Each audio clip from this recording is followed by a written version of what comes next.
جمہوریت کو لے کر کسی امداد کے معاملے پر ایسے معاملات اٹھائے گئے زیر بحث رہے ہیں. اب پاکستان کے انتخابات پر سماعت ہونا یہ کیا ظاہر کرتا ہے اور اس کا ایک خاص پارٹی کو فائدہ ہوا ہے, نقصان ہوا ہے, اور پاکستان کا امیج کیسا بلڈ ہوا ہے؟ دیکھیے کوئی حیرانی کی بات نہیں ہے کہ اگر پاکستان پہ بحث ہوئی ہے, کیونکہ پہلی دفعہ کانگریشنل کمیٹیز میں بحث نہیں ہوئی, اس سے پہلے بھی بحثیں ہوتی رہی ہیں. انتخابات پر انتخابات ہر چیز کا ذکر آتا ہے. دیکھیے آپ کو یہ اندازہ نہیں, اس دفعہ تو یہ جو ہیئرنگ ہوئی ہے بہت چھوٹی سی ہے, ورنہ یہ کئی دن چلتی ہے. جب اکنامک اسسٹنس پہ ہوتی ہے اس میں جمہوریت بھی ڈسکس ہوتی ہے, بلکہ اس میں کرتے یہ ہیں کہ بعض دفعہ جو وہاں کے امریکہ کے تھنک ٹینک کے ایکسپرٹس ہوتے ہیں پاکستان کے بارے میں, انڈیا کے بارے میں, ان کو بلایا جاتا ہے. اور مجھے یہ بھی پتا ہے کہ بہت سے ایسے پاکستانی بیک گراؤنڈ کے جو امریکن سٹیزن ہیں ان کو بھی بلایا گیا کہ وہ آ کے ایویڈنس دیں, اور ان کو پھر طریقہ کار یہ ہوتا ہے کہ آپ ایک ریٹن سٹیٹمنٹ بھی سبمٹ کرتے ہیں جس میں جمہوریت بھی ڈسکس ہوتی ہے, ہر چیز پاکستان کی ڈسکس ہوتی ہے. تو یہ کوئی ایسا حیرانی کی بات نہیں کہ وہاں نہیں ہوا ہے, یہ ہوا ہے. اور جو مطالبہ کیا انہوں نے تحقیقات کا, دیکھیے تحقیقات کا تو مطالبہ یہاں بھی ہوتا ہے, وہاں باہر سے بھی ہوتا ہے, وہ تحقیقات نہیں ہوگی. اس سے پہلے کتنی تحقیقات ہوئی ہیں جو الیکشن پہ ہوا, جو الیکشن کے اوپر شکایات آئی ہیں 18 پہ 13 پہ, ہر الیکشن پہ آپ کو شکایات ملتی ہیں. 8 پہ غالباً زیادہ نہیں ہے, لیکن 13 پہ 18 پہ ہیں, اور 24 پہ تو زیادہ ہیں شکایتیں. تو لیکن یہ ہے, لیکن دلچسپ بات یہ ہے کہ ہمارے لیڈر روتے ہیں. کوئی ایک گروپ روئے گا کہ دھاندلی ہوگی, بےایمانی ہوگی, یہ ہوگی, وہ ہوگی, لیکن جب اقتدار کا موقع ملتا ہے تو پھٹ سے وہ اقتدار سنبھال لیتے ہیں. دیکھیں نا 2018 پہ اعتراض کیا نا, جس پارٹی نے اعتراض کیا اس نے 2022 میں اقتدار سنبھال لیا. اصول تو یہ تھا کہ اگر وہ دھاندلی والے الیکشن سے, جھوٹی پارلیمنٹ تھی جس میں 2018 میں پی ٹی آئی کا لیڈر اقتدار آیا تھا, جھوٹے طریقے سے آیا تھا, تو جب آپ کو اقتدار ملا تھا 2 اپریل 2022 میں, تو آپ کو الیکشن کروانا چاہیے تھا تاکہ سچی پارلیمنٹ اس ملک میں قائم ہوتی. نہیں ہوا, اقتدار پورا استعمال کیا, یعنی پوری ٹرم جو باقی تھی وہ کی. تو مطلب یہ ہے کہ ہمارے ہاں یہ مطالبے ہیں, کوئی نہ جوڈیشل کمیشن بنے گا نہ دوسرا کمیشن بنے گا, تقریریں ہوتی رہیں گی, حکومت کہے گی صحیح ہے, اپوزیشن کہے گی غلط ہے, تو یہ گند ہمارے ہاں چلتا رہے گا. اگلا الیکشن آ جائے گا پھر وہ کر لیں گے, لیکن ابھی ہندوستان کا الیکشن آ رہا ہے, ذرا اس کو معائنہ کیجئے گا, اور اس کے بعد پھر پاکستان سے کمپیئر کیجئے گا کہ کیا مسائل ہیں, کیا مشکلات ہیں, ان کو بھی پیش آتی ہیں. آپ نے کہا لیکن جو سماعت اس کے اثرات آپ کو کچھ نظر نہیں آ رہے, اور جو مطالبہ کیا گیا ہے امریکہ کی جانب سے اس کو بھی سنجیدگی سے نہیں لیا جائے گا.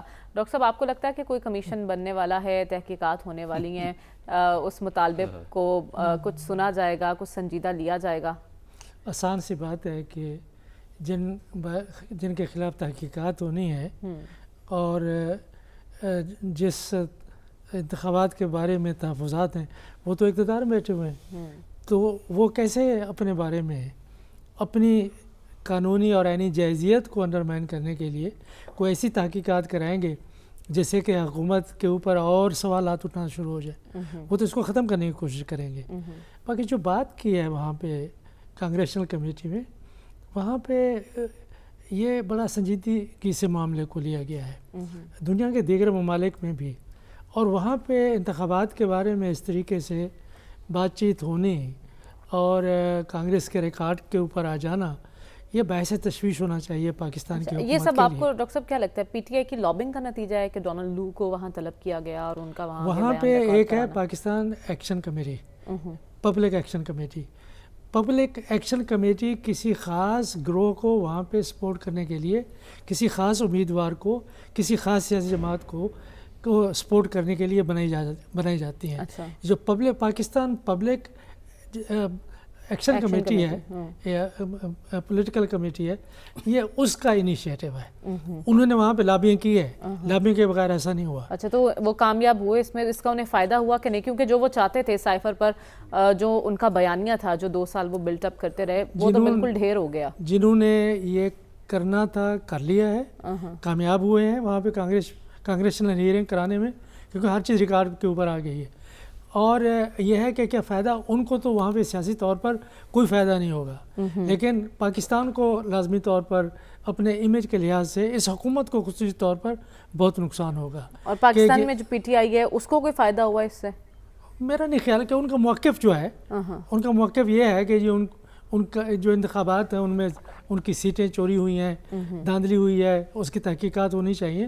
ظاہر ہے کہ ان کے موقف کی تو ان کو تو تقویت پہنچتی ہے، لیکن کیا اس کے نتیجے کے طور پر یہاں پاکستان میں یا کوئی انٹرنیشنل کمیشن آ کے کوئی تحقیقات کرے گا اور پی ٹی آئی کو جو وہ سیٹیں کلیم کرتے ہیں وہ ان کو مل جائیں گی؟ ایسا نہیں ہونے لگا. لیکن یہ ہے کہ جو کچھ ہوا ہے اس سے ہمارا امیج بحیثیت ایک قوم مجروح ہوا ہے. اور سب سے زیادہ نقصان شہباز شریف صاحب کی حکومت کو ہے کہ دنیا کے سامنے جا کے یہ بتانا کہ جی ہم بالکل ایک منصفانہ انتخابات اور شفاف اور آزاد انتخابات کے نتیجے کے طور پہ اقتدار میں آئے ہیں. وہ ظاہر وہ بات تو نہیں کرتے یا ایسے سوال پوچھے تو نہیں جاتے، لیکن جب آپ کسی لیڈر سے بات کرتے ہیں، اور ہم ایک ایسی قوم بن چکے ہیں کہ جہاں پہ ہم نے لوگوں سے لین دین کرنا ہے، پاکستان کے لیے پیسے مانگنے ہیں، تو یہ سوالات ان کے ذہن میں ہوتے ہیں. تو اس سے نقصان بہت ہوا ہے پاکستان کے امیج کا، اور حکومت کے لیے مشکلات بڑھیں گی، فائدہ کسی کو نہیں ہوگا. ٹھیک ہے، تو آپ کہہ رہے ہیں اس سے پاکستان کی حکومت کا امیج بھی ڈیمیج ہوا ہے. صاحب لیکن جو خلاصہ سامنے آیا اس کے مطابق تو ڈونلڈ لو نے کہا ہے کہ جو بھی پاکستان میں منتخب حکومت ہوگی امریکہ اس کے ساتھ کام کرنے کے لیے تیار ہے، اور اس کے ساتھ ساتھ یہ بھی کہا ہے کہ جو جمہوری ادارے ان کی مضبوطی کے لیے ہم پرعزم ہے. پھر سائفر کا جو ایک بہت واویلا پاکستان میں مچایا گیا اس کو اب ہی الزام مسترد کر دیا گیا کہ ایسی کوئی سازش نہیں ہوئی. تو پھر ڈیمیجنگ کیا ہے اس میں؟ دیکھیں ڈیمیجنگ تو ہر طرف سے ہے. ایک تو امریکہ ہوتا کون ہے کہ وہ پاکستان کے اندرونی معاملات پہ اس قسم کی رائے زنی کرے. یہ جو سائفر کا معاملہ ہے یا جو انتخابی دھاندلی ہے یہ موضوع نہیں تھا اس ملاقات کا، صرف واحد موضوع نہیں تھا. پاک ایران پائپ لائن پہ بات کی گئی، سی پیک پہ بات کی گئی، پاکستان کی خارجہ پالیسی پہ بات کی گئی، پاکستان کی سیکیورٹی پالیسی پہ بات کی گئی. اور یہ ڈونلڈ لو صاحب نے انتہائی حد تک امیز طریقے سے پاکستان کو یہ میسج دینے کی کوشش کی کہ آپ ہوتے کون ہے کہ آپ ہمارے بغیر پاک ایران تعلقات کو بہتر کرے یا پاک چائنا تعلقات کو آگے بڑھائے. یہ پورا جو پروسیس ہے پاکستان کے لیے حد تک کا باعث بنا ہے. اور جو آپ کا سوال تھا کہ اگر ڈونلڈ لو کو کانگریس کمیٹی کے سامنے روبرو پیش کرنے کے لیے کسی پارٹی نے، کسی سیاسی جماعت کی لابنگ نے یہ کام یا یہ کارنامہ سر انجام دیا ہے تو واقعی ڈونلڈ لو نے تو ان کی منجی ٹوک دی ہے. سائفر کے معاملے میں پوری پارٹی کو جھوٹا قرار دیا گیا ہے، گوچہ مجھے ڈونلڈ لو کے بہت سارے باتوں سے کوئی اتفاق نہیں ہے.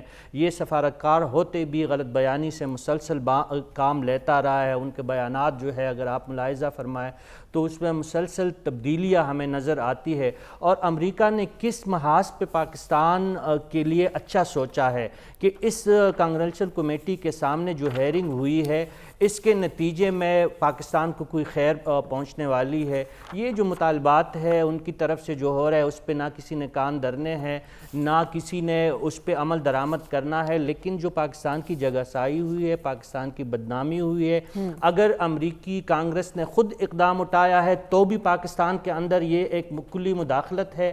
اور پاکستان کے دفتر خارجہ کو اس پہ ایک کھلا سٹانس اختیار کرنا چاہیے. اور اگر کسی سیاسی جماعت نے اپنے گندے کپڑے دیار غیر میں جا کے دھونے کی کوشش کی ہے تو پھر اس جماعت سے بھی باس پرس ہونی چاہیے. اب دیکھیں اگر آپ کو سائفر بھیجنے پہ اور ان کے لب و لہجے پہ اس وقت اعتراض تھا، جو آج آپ ان کی ویڈیو اٹھا کے دیکھیں جس لب و لہجے سے پاکستانی وائسرائے بن کے ڈونلڈ لو جو انہوں نے گفتگو کی ہے اس پہ اب یہ سیاسی جماعتیں اور ہماری حکومتیں کیوں خاموش ہے. یہ تمام چیزیں جو ہے ہمیں ماضی کی جو روش ہے اس کو دیکھے کہ امریکہ نے آپ کے ساتھ افغانستان میں کیا آپ کے ساتھ جو ہے سرد جنگ کے دوران امریکہ نے کیا کیا، اس سے پہلے اگر آپ ماضی میں مزید چلی جائے تو اس وقت امریکہ کا آپ کا رویہ، آپ کے ساتھ رویہ کیا رہا. یہ تمام چیزیں دیکھیں ہم اپنی چیزیں کیوں خود مختار ملک نہیں بننا چاہتے. ٹھیک ہے, آپ اگر اسے کوئی سراسر مسئلہ ہے مداخلت تو قرار یہاں دے پہ رہے ہیں, اور عدالتیں ایسی موجود بات ہیں. بھی کہی جا رہی ہے کہ اگر امریکہ یہ استحقاق رکھتا ہے کہ پاکستان کے اندرونی معاملات پر اپنے پارلیمان میں ایک بحث کرے, تو پاکستان اپنے پارلیمان میں غزہ کے حوالے سے امریکی پالیسی پر بحث کرنے کا استحقاق کیوں نہیں رکھ سکتا؟ تو خیر یہ ایک اہم سوال ہے جو کہ ابھی تک جواب طلب ہے. ایسا ہو سکتا ہے کہ نہیں. ہمیں پروگرام میں اب بات کرنی ہے دہشت گردی کے حوالے سے. میر علی سے معاملہ شروع ہوا, اس کے بعد گوادر میں دہشت گردوں کی کارروائی کو ناکام بنایا ہماری فورسز نے, اور آج ڈی آئی خان میں افسوسناک واقعہ پیش آیا جہاں سیکیورٹی فورسز کے قافلے پر خودکش حملہ کیا گیا. ہمارے 2 جوان آج بھی شہید ہو گئے ہیں.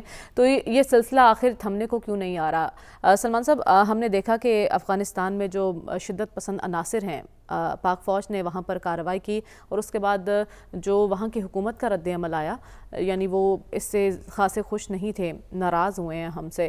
یہ معاملہ آخر کیوں اتنا بڑھتا جا رہا ہے؟ دیکھیں, جب بھی پاکستان کے اندر معاشی حوالے سے کبھی پیش رفت ہوئی ہے سنجیدہ, تو دہشت گردی کا عمل بھی تیز ہوا ہے. اور اس کا بڑا واضح مطلب ہے کہ پاکستان کو غیر مستحکم کرنے والی قوتیں ہیں وہ سرگرم عمل ہوتی ہیں. اور خاص طور پہ جب آپ افغانستان کی بات کرتے ہیں کہ افغانستان کے اندر طالبان انتظامیہ کا جو قیام تھا, اس میں پاکستان نے ایک بڑی سہولت کاری کی تھی, اور دنیا کو یہ باور کروایا تھا کہ مسئلے کا سیاسی حل نکالا جائے. اور سیاسی حل کے نتیجے میں دوحہ مذاکرات ہوئے, دوحہ معاہدے کے نتیجے میں طالبان وہاں پر برسر اقتدار آئے, اور انہوں نے کہا کہ ہماری سرزمین دہشت گردی کے لیے استعمال نہیں ہوگی. اعداد و شمار میرے سامنے پڑے ہیں, جب سے طالبان انتظامیہ وہاں پر برسر اقتدار آئی ہے, اس سرزمین کا نہ صرف یہ کہ استعمال ہو رہا ہے بلکہ دہشت گردی کے واقعات بڑے ہیں. اور دہشت گردی کے واقعات میں ٹارگٹ کون ہو رہا ہے؟ پاکستان کی سیکورٹی فورسز. سیکورٹی فورسز کو ٹارگٹ کون کرتا ہے؟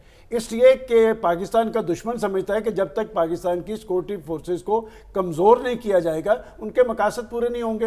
بات یہ کہ پاکستان نے متعدد بار ان کو باور کروایا, ان کو شواہد پیش کیے. ڈیرہ اسماعیل خان میں ہمارے 23 جوان شہید ہوئے تھے. اس وقت پاکستان کے سپاہ سالار نے کہا تھا کہ جہاں پر ان کے ٹھکانے ہم ان کو ٹارگٹ کریں گے. اب بات یہ کہ آپ نے کہا کہ جی وہ جوابی طور پہ یہ کہہ رہے ہیں کہ پاکستان ذمہ داری کا مظاہرہ کرے, تو ہمیں اپنی پالیسی پہ نظر ثانی کرنی چاہیے. بات یہ کہ ہمیں اپنی سرزمین کو دہشت گردی اور دہشت گردوں سے پاک کرنے کے لیے ایک مربوط حکمت عملی بنانی چاہیے, اور کبھی کبھی اس پارلیمنٹ کو بھی بروئے کار لانا چاہیے. دیکھیں, اچھی بات اب یہ ہوئی ہے کہ یہ جو حالیہ واقعات ہوئے ہیں اس میں پاکستان کی لیڈرشپ وہ بھی جا کے شامل ہوئی ہے. یہ جنازوں کا عمل انہوں نے دیکھا ہے. بات ہے کہ ہم کب تک اپنے جوانوں کے, اپنے افسروں کے جنازے اٹھائیں گے؟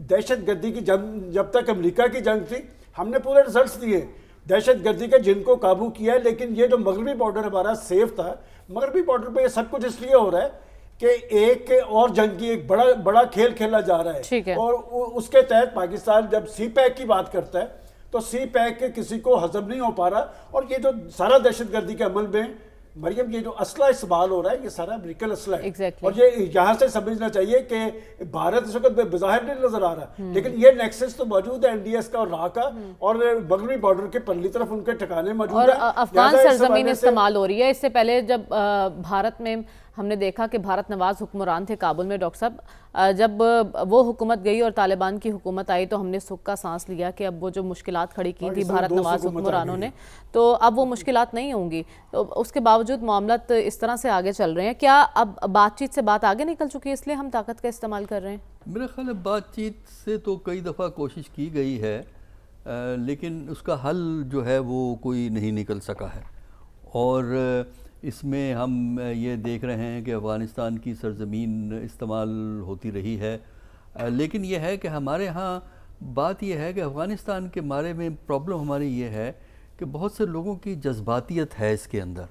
اس کی وجہ سے جیسے ہی طالبان کا نام لو بڑے خوش ہوتے ہیں.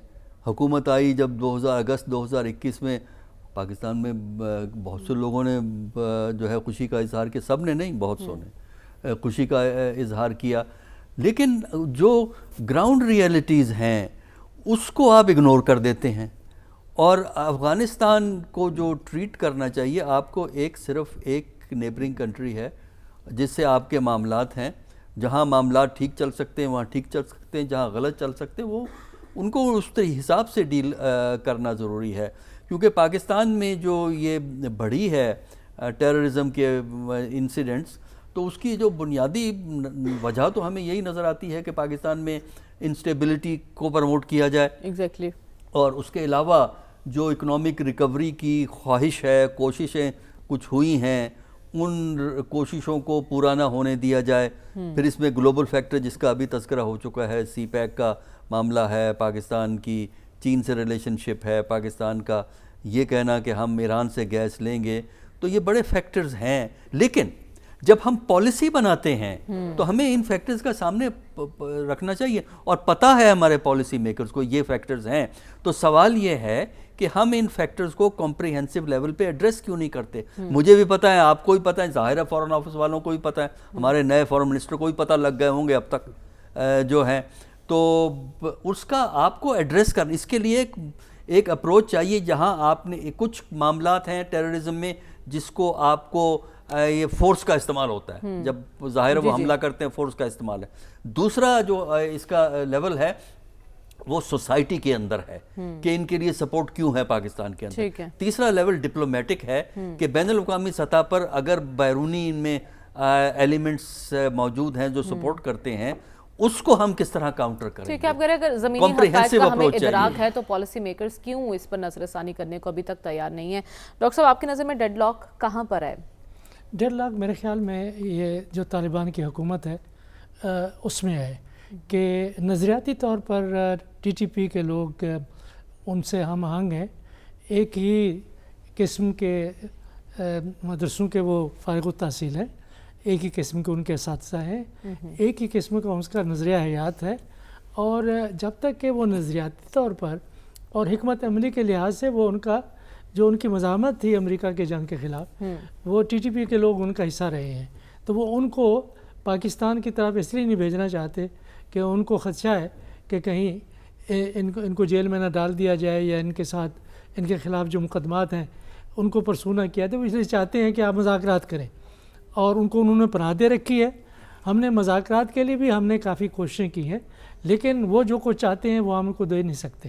کہ سب سے بڑا مطالبہ ان کا کیا ہے کہ جی فاٹا کو دوبارہ بحال کریں تاکہ وہاں پہ ریاست کی جو موجودگی ہے وہ ختم ہو, اور وہاں پہ ایک خاص قسم کی پولیٹیکل اکانومی ہوتی ہے بارڈر ریجنز کی, جس میں کہ فیض یاب ہونے والے بے شمار ہوتے ہیں. تو ظاہر ہے کہ اس میں وہ اپنا حصہ ڈالنا چاہتے ہیں, تو وہ تو پاکستان کرنے کے لیے نہ تیار ہے نہ کبھی ہوگا ایسا. دوسری بات یہ ہے کہ ان کا جو ایک بہت بڑا مقصد ہے وہ کہ پاکستان کے اندر بھی اسی قسم کی نظریاتی ریاست بنائی جائے جو طالبان کی افغانستان کے اندر ہے. ایسا وہ ہمارے پاس انتخابات ہیں, ایک جمہوری عمل ہے, آئینی عمل ہے, اور ہماری مذہبی جماعتیں اس کو مان چکی ہیں, اس کے مطابق وہ حصہ لیتی ہیں. وہ ایک علیحدہ سے ایک عسکریت پسندی سے وہ ان کا خیال ہے کہ جس طرح افغانستان میں انہوں نے اقتدار کے اوپر قبضہ کر لیا, وہ پاکستان میں بھی ایسا کر سکتے ہیں. تو ہمیں بات کرنی چاہیے طالبان کی حکومت سے کہ آپ ان کو یہاں سے نکالیں, ہمارے حوالے کریں, یا یہ ہے کہ آپ مکمل طور پہ اگر آپ ان کو اپنے پاس رکھتے ہیں تو ہمیشہ کے لیے رکھیں, ان کو آپ شہریت دے دیں, لیکن یہ ہے کہ وہ وہاں سے کوئی پاکستان کے اندر آ کے کارروائی نہیں کر سکتا. پاکستان نے بالکل درست کیا ہے, انٹرنیشنل لاء کا ایک پرنسپل ہے ہاٹ پرسوٹ کا, کہ اگر کوئی گروہ کسی اور ملک کی سرحد عبور کر کے آپ کے اندر آ کے کوئی کارروائی کرتا ہے دہشت گردی کی, تو آپ اس کے پیچھے جا کے اس کے ٹھکانوں کو آپ نشانہ بنا سکتے ہیں. اور ایسے کیا گیا, لیکن وہاں سے اس چیز کو ٹھیک نہیں سمجھا گیا نا. صافی صاحب, سب سے زیادہ دہشت گردی خیبر پختونخوا میں ہو رہی ہیں, وزیر دفاع صاحب بھی اس کو مان رہے ہیں, لیکن خواجہ آصف صاحب نے کہا ہمارے پاس پھر یہ بھی حل ہے کہ افغانستان کو بھارت کے لیے جو راہداری جاتی ہے, ہم تجارت کے لیے وہ راہداری بند کر دیں گے. آپ کے پاس کیا کیا آپشنز ہیں, آپ کس طرح سے اس معاملے کو ٹیکل کر سکتے ہیں بہتر انداز میں؟ دیکھیں, یہ وقت جو ہے یہ ہوش دکھانے کا وقت ہے. یہ جوش میں آ کے اگر آپ اس قسم کے فیصلے کریں گے جس سے ریاست پاکستان کو فائدہ ہونے کی بجائے نقصان ہو, تو یہ اچھی بات نہیں ہوگی. آپ اگر بھارت سے اول تو بھارت اور افغانستان کے درمیان تجارت کا حجم نکال کے دیکھ لیجئے گا تو وہ اتنی بڑی کوئی اماؤنٹ اس کی نہیں بنتی. دوسری طرف آپ نے پہلے ہی اپنی تجارت کا بیڑا غرق کر دیا ہے طالبان کے ساتھ. طالبان کے آنے سے پہلے پہلے 4 ارب ڈالر کی باہمی سرمایہ کاری تھی اور تجارت تھا، اب جو 1 ارب سے بھی کم 1 ارب ڈالر سے بھی کم ہو کہ وہ تجارت رہ گئی، آپ کی توجہ اس جانب نہیں ہے۔ اور دوسری جانب یہ بات تو ٹھیک ہے کہ افغانستان سے در اندازی ہو رہی ہے، لیکن اس سائٹ پہ بھی آپ اپنے علاقے پہ توجہ نہیں دے رہے۔ جس علاقے کا آپ نے مجھ سے سوال کیا وہاں پہ پاکستان تحریک انصاف 10 سال سے حکمران رہی ہے اور اس وقت بھی اسی جماعت کی وہاں پہ حکومت ہے۔ علی امین گنڈاپور نے آج تک یہ بات کبھی کی ہے کہ ان کے علاقے میں جو آپ نے ابتدائیہ میں کہا کہ آج بھی ایک اٹیک ہوا، اس سے پہلے سلمان غنی صاحب نے آپ کو یاد دلایا کہ ہم نے شہادت ڈی اے خان ہی کے علاقے میں اور بنو کے علاقے میں کتنی بڑی شہادتیں سیکیورٹی فورسز اور عوام کی دی ہے۔ تو انہوں نے کبھی اس مسئلے کو، ہمارے حکمرانوں نے اسپیشلی خیبر پختونخوا کے حکمرانوں نے کبھی اس کو اہمیت ہی نہیں دی ہے۔ فاٹا کے جو بات کی گئی، جو سابقہ فاٹا کے علاقے تھے، پوری سرحدی پٹی ریاست سے بھی ناراض، آپ کی حکومتی اداروں سے بھی ناراض، وہ ٹی ٹی پی سے بھی ڈرے ہوئے اور ان سے بھی ناراض، وہ طالبان سے بھی شاکی، وہ لوگ سینڈوچ بن کے رہ گئے ہیں دو قوتوں کے بیچ پہ جو لڑائی ہو رہی ہے اسلام آباد اور کابل کے بیچ میں اس وقت۔ ان غریب عوام کا بھی تو کچھ سوچا جائے کہ ان کا کیا قصور ہے اس میں۔ جب طالبان آتے ہیں تب بھی وہ قربانی دیتے ہیں، جب آپریشن اس سائٹ پہ ہوتے ہیں تب بھی ان کے گھر لٹتے ہیں اور تب بھی ان کے گھر تباہ ہوتے ہیں۔ اگر باہر سے حملہ آور آتا ہے افغانستان سے تو تب بھی ان کو نقصان ہوتا ہے۔ بات میں یہ کہنا چاہ رہا ہوں کہ یہ جنگ سے ختم نہیں ہوگی، آپ نے بات چیت کا رستہ اختیار کرنا ہوگا۔ طالبان کی آپ ہسٹری اٹھا کے دیکھیں، اس پہ ایک یہ باب ہمیں ختم کرنا دینا چاہیے کہ ٹی ٹی پی یا طالبان کوئی الگ تنظیمیں ہیں یا ان کا وجود کوئی الگ ہے یا ان کا ایجنڈا الگ ہے۔ آپ نے T T P, Taliban, I S کے پی، ٹھیک ہے، آپ نے کہا کہ ہمیں جوش سے نہیں ہوش سے کام لینا ہوگا اور ٹھنڈے دماغ سے بیٹھ کے سوچنا ہوگا کہ اس معاملے کو کیسے ٹیکل کرنا ہے۔ خیر، ہمیں پروگرام میں آگے بڑھنا اور بات کرنی ہے، جنگ بندی کی بات ہو رہی ہے فلسطین میں۔ 30,000 فلسطینیوں کی شہادت کے بعد بالآخر ہوش آیا ہے مغربی ممالک کو۔ کیا یہ بے حسی نہیں ہے؟ اور اس معاملے کو آگے کس طرح سے بڑھایا جائے گا، اس پیش رفت پر ہم بات کریں گے اس بریک کے بعد۔ سٹے ود اس۔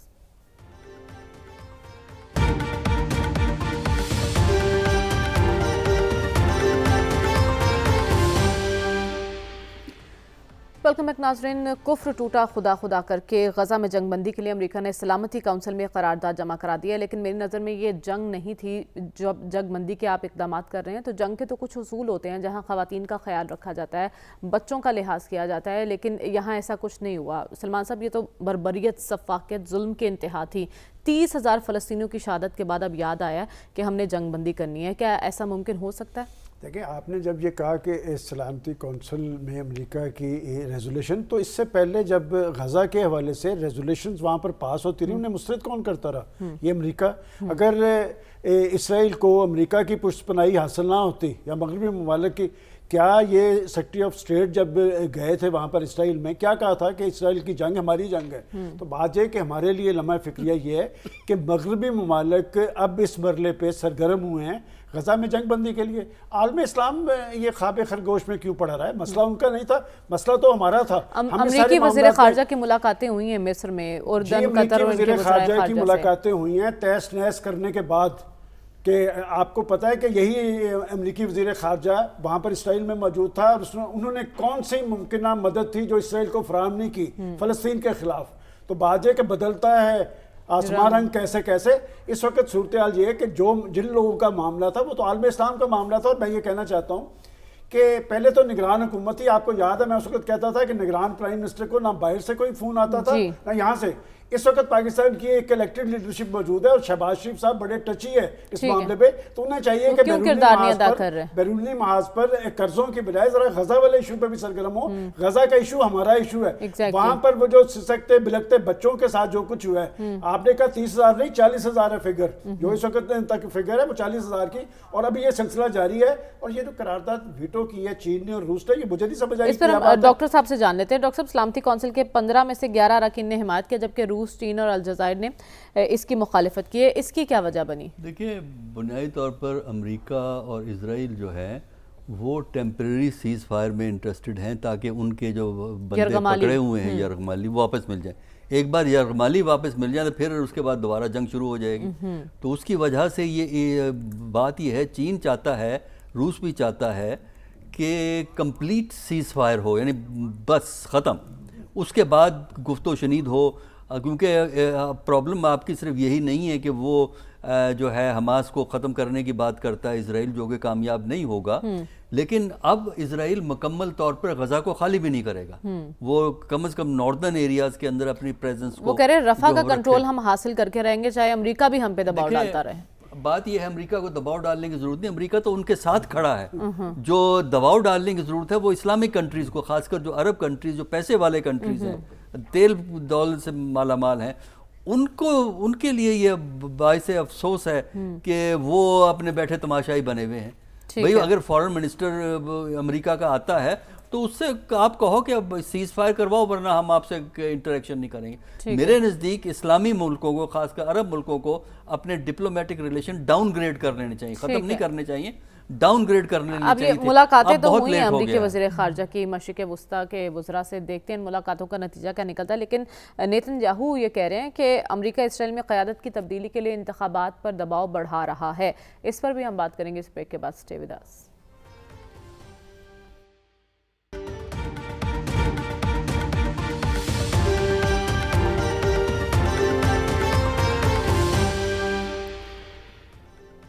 ویلکم بیک ناظرین، بریک پر جانے سے پہلے ڈاکٹر صاحب سوال چھوڑ کے گئی تھی، امریکہ اسرائیل کی قیادت تبدیل کرنے میں کیوں دلچسپی لے رہا ہے؟